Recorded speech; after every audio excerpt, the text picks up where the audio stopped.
Steve. For our What's Cooking video this week, you've seen the steps to create the Dr. Pepper Braised short ribs.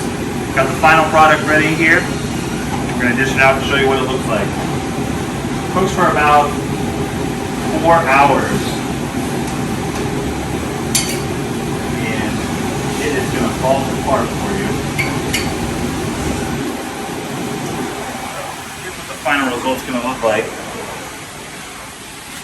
Just to show you how tender it is, got a plastic spoon here, and we can cut right through it with a spoon.